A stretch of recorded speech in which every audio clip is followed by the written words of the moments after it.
Vuelta.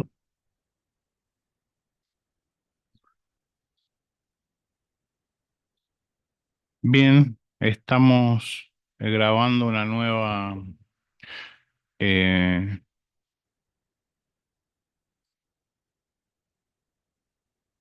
capítulo de esta introducción a Lacan y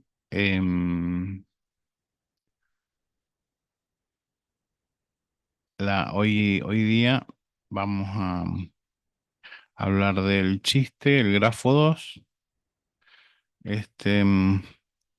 y lo presentamos aquí. A ver, vamos a compartir pantalla, toda la pantalla, compartir y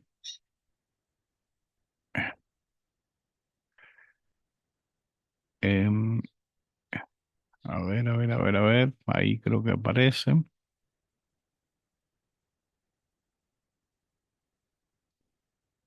Bien, ese sería, vamos a correr de aquí, es esto. Este sería el grafo 2, ¿no?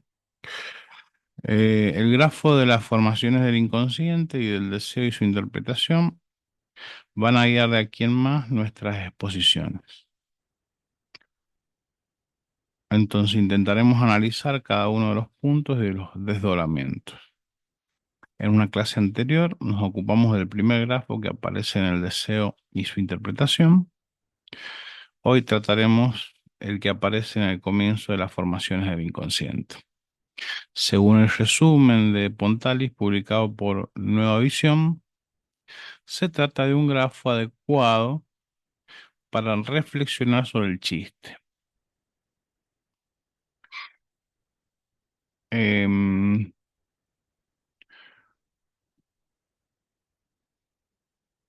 Dejar de compartir, probar altavoz. Sí. Hola, hola.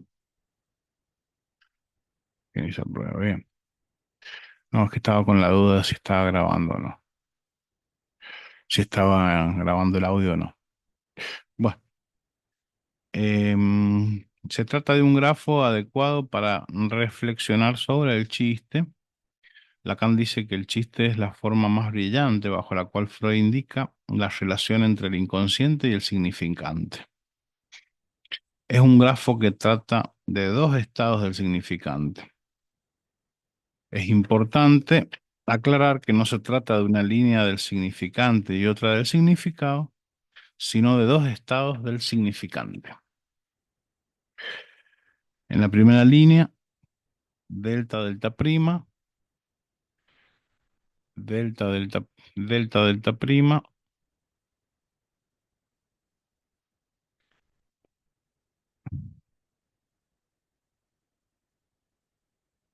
Ah, es que es un poquito diferente este. Sí, es bastante diferente. A ver si encontramos uno que sea tal cual.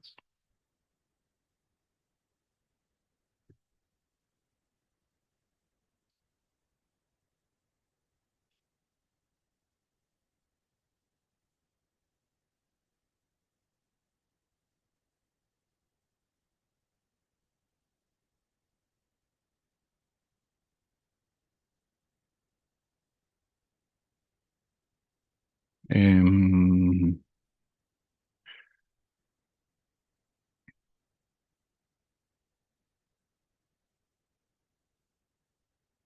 Chun, chun, chun, chun. A ver si aparece, si aparece, si aparece.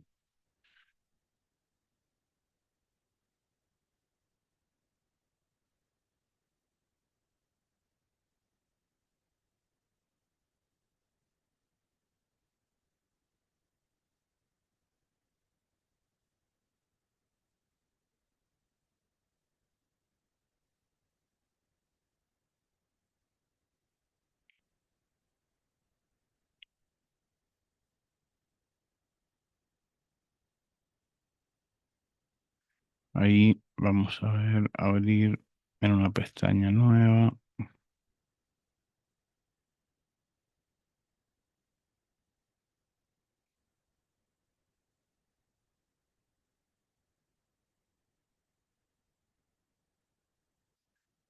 Em,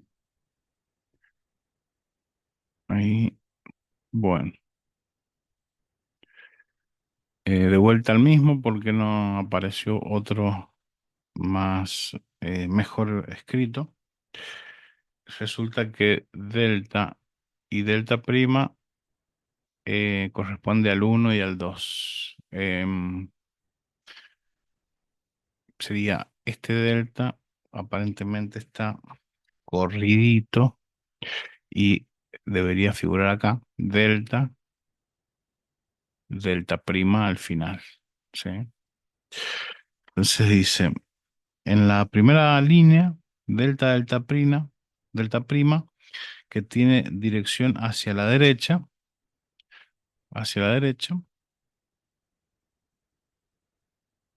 tenemos la cadena significante permeable a los efectos propiamente significantes de la metáfora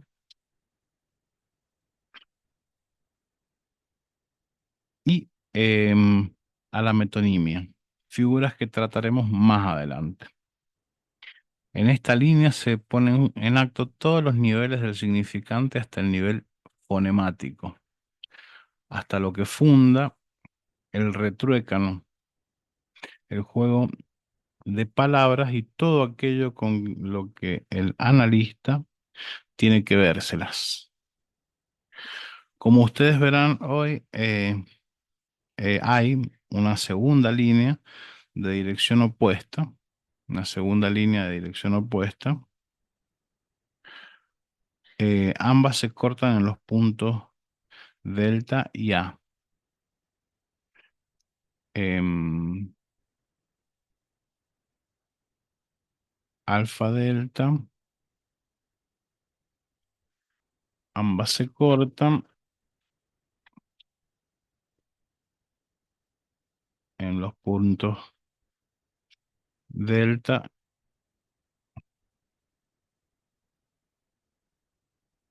ambas se cortan en los puntos em, alfa y A. Em, alfa, que sería la A de este dibujito,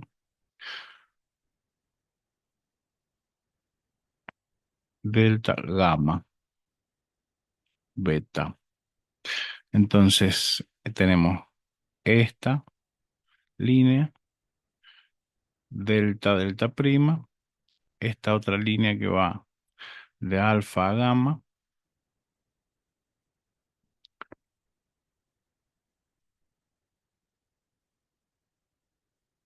Em, también observarán que en esta segunda línea se dibuja un circuito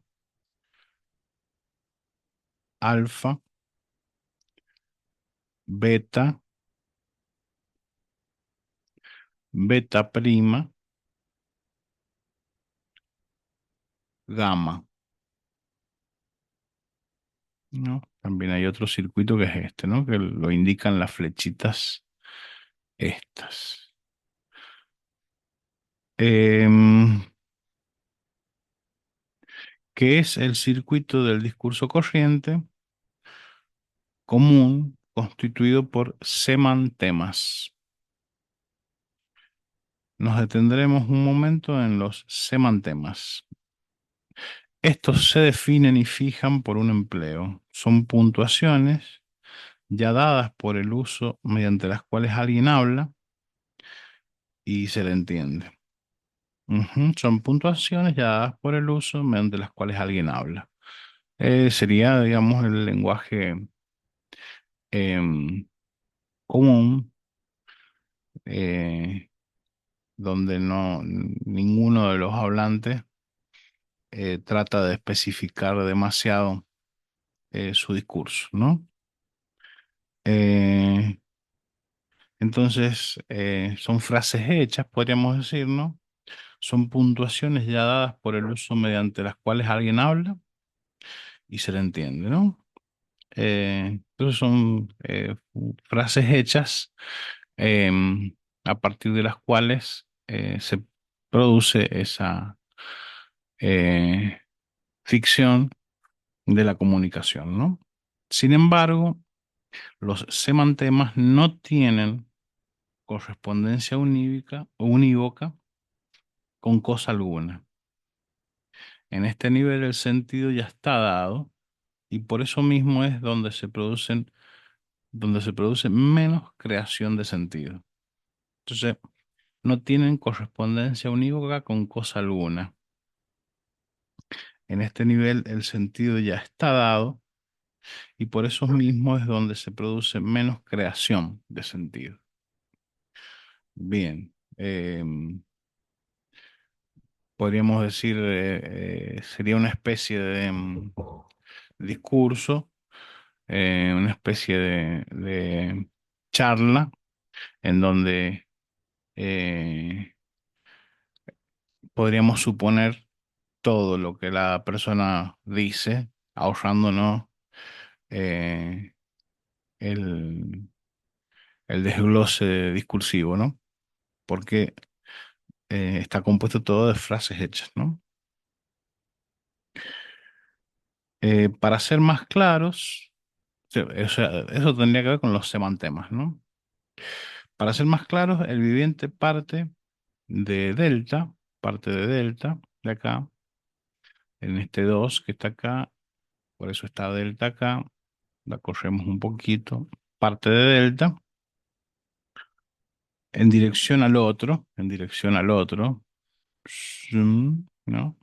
Aquí, por cuestiones em, de cómo ha sido dibujado, no figura la A mayúscula, pero pensemos que es la A mayúscula, ¿no? Que es el otro, ¿no? Entonces, para ser más claros, el viviente parte de delta, de acá, em, en dirección al otro, en dirección al otro. Debería seguir la línea por arriba para producir el mensaje, como habíamos hecho en el otro grafo, en el grafo uno. Y de allí, de nuevo al otro, ¿sí? Para que se produzca la sanción de ese mensaje, es decir, para eh, poder constatar que ha sido dicho correctamente ese encadenamiento significante o que no ha sido dicho correctamente y por lo tanto habrá que corregirlo, ¿no?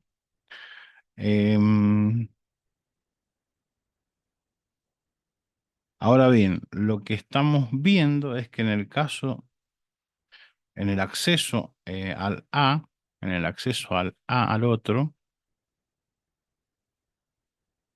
se puede producir un cortocircuito representado por la flecha de sentido descendente. Entonces, viene el viviente dirigiéndose al otro y se produce un cortocircuito, ¿no? Representado por la flecha descendente. Este, que lo reenvía a beta, a este puntito a beta, atraído por beta prima, quedando inaugurado así el circuito antes señalado A, beta, beta prima, delta, eh, gamma, ¿sí? Em, Dos de estos puntos nos son conocidos, dos de estos puntos nos son conocidos, el otro y el mensaje, ¿no? Del grafo anterior, ¿no? Em, por corresponder al primer grafo comentado la vez pasada. Allí eran nombrados código y mensaje. Código y mensaje. Aquí Gamma será el lugar del mensaje de la metáfora. El lugar del mensaje de la metáfora. El otro será el lugar del significante.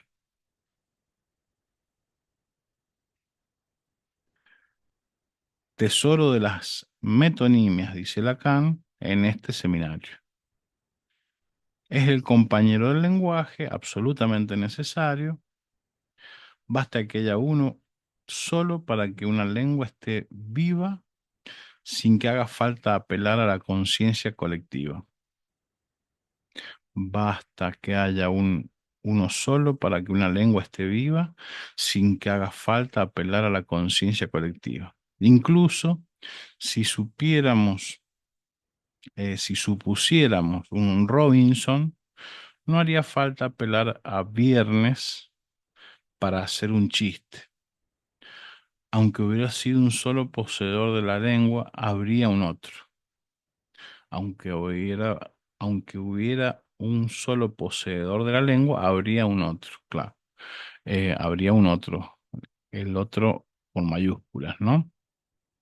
Que es ese lugar estructural donde están los significantes, su modo de uso, que sería los significantes encadenados, ¿no? Em,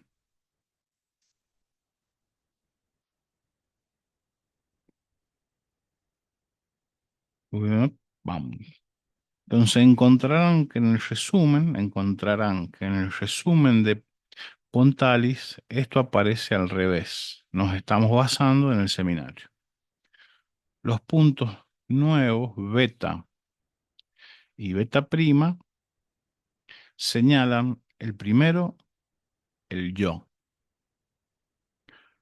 En tanto indica en el discurso la ubicación del que habla. Ujú. El segundo, beta prima, el objeto metonímico. En el circuito del discurso corriente, que es el de la palabra vacía, en el circuito del discurso corriente, que es el de la palabra vacía, que lo teníamos aquí, lo habíamos dicho antes, a ver, em, tenía que ver con los semantemas.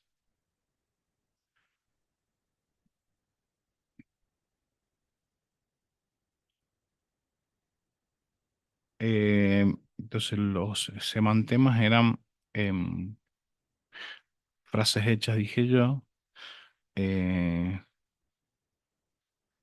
puntuaciones ya dadas, dice acá en el texto, ¿no? Mediante los cuales la gente habla. Bueno, eso sería el discurso corriente, ¿no? Em, y em, en el circuito sería parte de aquí, llega al otro, produce el mensaje y ese mensaje debe ser sancionado como correcto o incorrecto, ¿no? Ese es el discurso, ese es el circuito del discurso corriente. Em, en el circuito del discurso corriente, que es el de la palabra vacía, aparece un G, un yo, que señala le je, que señala al que habla algo de lo que se habla, un mensaje y una sanción en el otro, que es en verdad desde donde partió el mensaje. En tanto están allí los significantes que van a constituir el decir, ¿no? En el otro están em, los significantes que van a constituir el decir, ¿no? En este nivel, el hablante puede creer que todo se produce a lo que llamaremos su intención lingüística. En este nivel, el hablante puede creer que todo se reduce a lo que llamaremos su intención lingüística. hasta puede tener la ilusión de poder decirlo todo. En este sentido, un objeto se propone en el lugar del objeto metonímico, pero el asunto no es tan simple, tal como se demuestra en el chiste. Lacan analizará el chiste puesto por Heine en la boca de Hyacinthe, pobre recaudador de lotería, que luego de un encuentro con Salomón Rothschild dice: tan cierto como que Dios sabe, debe velar por mi bien. Tan cierto como que Dios debe velar por mi bien, me trató enteramente de igual a igual, de un modo totalmente familiar. Veamos cuál era el objeto de la intención lingüística. Se trataba de familiar, pero ¿por qué apareció algo de millonar para el caso del objeto metonímico, de millonario, ¿no? Lacan trata la cuestión en el seminario distinguiendo tres tiempos. Va de A a beta, de A a beta, ese es el cortocircuito del que hablaba, ¿no? Va de A a beta y de allí a beta prima. Este es el circuito del discurso común, donde Yacine quiere decir familiar. Y de allí, de beta prima a gamma, para producir mensaje sancionado en el lugar de A.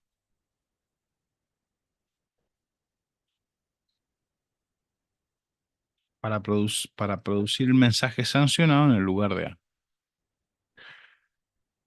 Segundo, por la homofonía mili-ar es atraído el objeto metonímico milionar.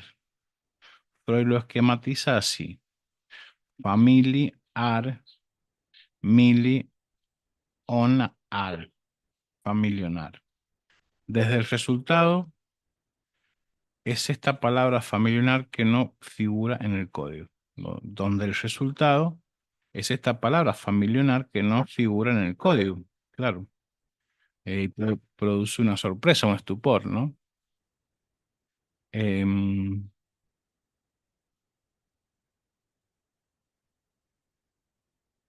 Morgan, Morgan, basta, basta.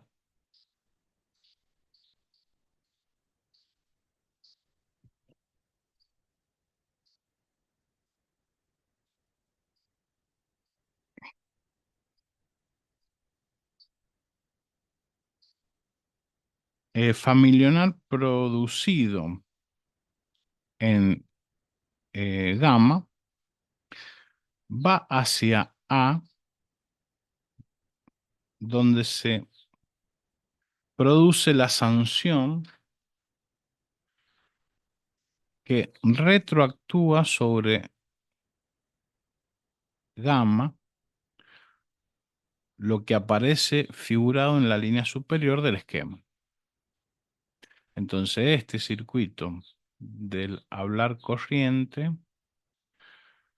produce una sanción de ese familiar en A, que a la vez lo produce como mensaje, no habiendo estado familiar previamente en el código, ¿no? Es una invención de sentido. Todo esto supone tres tiempos y dos cadenas: la del discurso y la del significante. Recordemos que se trata de dos estados del significante. ¿Qué ocurre con este familiar? De hecho, está en violación al código. Es por eso que se puede decir que el chiste, por diferencia y distinción con el código, toma valor de mensaje. Aquí ya nos encontramos en una verdadera producción de sentido. Veamos qué características tiene este mensaje. Hemos mencionado una. Tiene valor de mensaje por su distinción respecto al código. Claro, en la medida en que todo estaba a nivel de semantema, em, de las puntuaciones ya preestablecidas, no había creación de sentido. La gente se comunicaba diciendo frases ya hechas, ¿no? En cambio, en el ejemplo del chiste, vemos cómo em, aparece un mensaje porque el efecto es que se escucha algo que no estaba previamente en el código, en el otro. ¿M? Aquí em, escrito como alf, ¿no? A mayúscula sería, ¿no? Eh, una segunda característica reside en que si familionar fuera un lapsus y nadie lo leyera, no sería un chiste. Lo que quiere decir que la distinción con respecto al código tiene que ser sancionado por el otro.